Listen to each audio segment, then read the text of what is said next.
Selon Radio Gaspésie, le centre commercial Place Jacques-Cartier de Gaspé a été vendu à l'entreprise montréalaise Léiade. Fondée en 2012, cette société possède un portefeuille immobilier diversifié au Canada, incluant du résidentiel, de l'industriel et des hôtels. Elle détient notamment les promenades Saint-Laurent à Matane et le méga-centre Le Bourgneuf. Léiade met de l'avant des pratiques de durabilité pour réduire son empreinte environnementale via des mises à niveau écologiques. L'entreprise s'engage par ailleurs à investir activement dans le développement des communautés locales où elle choisit de s'implanter.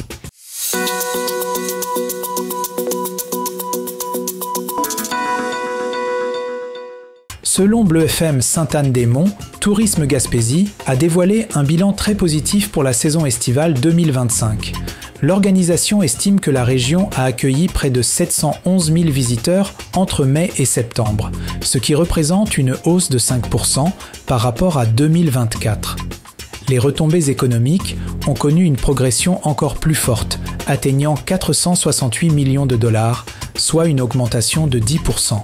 Ces résultats s'inscrivent dans une tendance de croissance soutenue, observée alors que l'ensemble du Québec enregistre aussi une hausse de la fréquentation.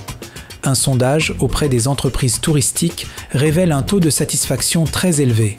93% des répondants évaluent la saison de façon positive.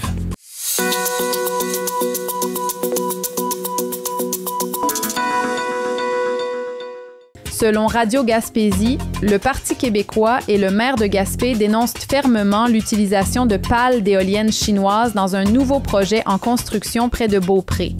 Selon la presse, 171 pales chinoises transitent déjà par le port de Saguenay pour la première phase du projet. Le député péquiste Pascal Bérubé critique l'inaction de la CAQ, rappelant que son parti avait autrefois mis en place des obligations de contenu pour favoriser la filière québécoise. Le maire de Gaspé, Daniel Côté, s'inquiète de ce manque d'appui et réitère la nécessité pour le gouvernement Legault de prioriser l'industrie éolienne locale, notamment l'usine de Gaspé.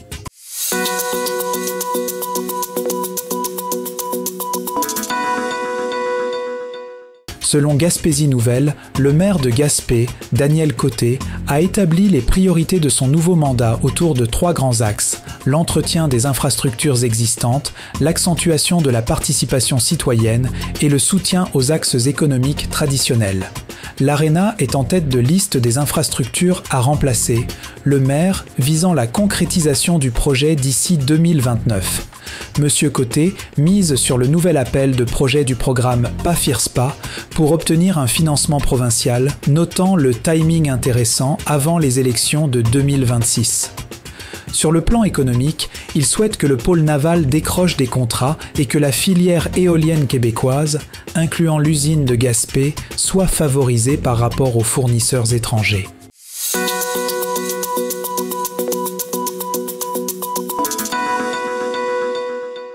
Selon Bleu FM Sainte-Anne-des-Monts, l'Ordre des infirmières et infirmiers du Québec constate de nombreux freins empêchant le déploiement du plein potentiel de ses 86 000 membres.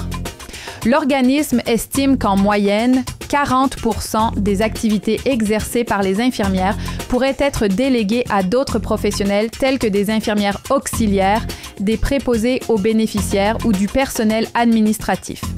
Ce constat est confirmé par Pierre-Luc Bugeaud, président du syndicat des infirmières de l'Est du Québec. L'Ordre soutient qu'une révision majeure de la collaboration interprofessionnelle est essentielle pour améliorer la fluidité et l'efficacité de la première ligne et renforcer la coopération avec les médecins.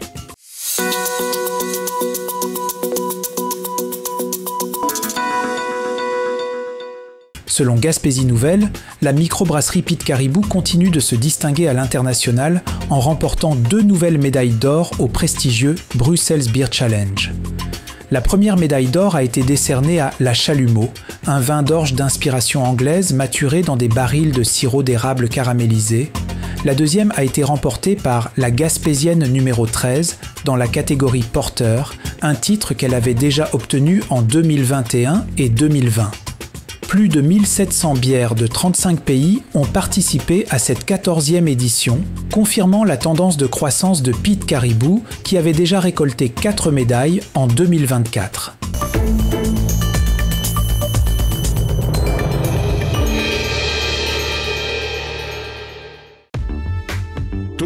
Oncle Michel et Terry Wheaton vous attend à votre pharmacie Jean Coutu de Grande-Rivière.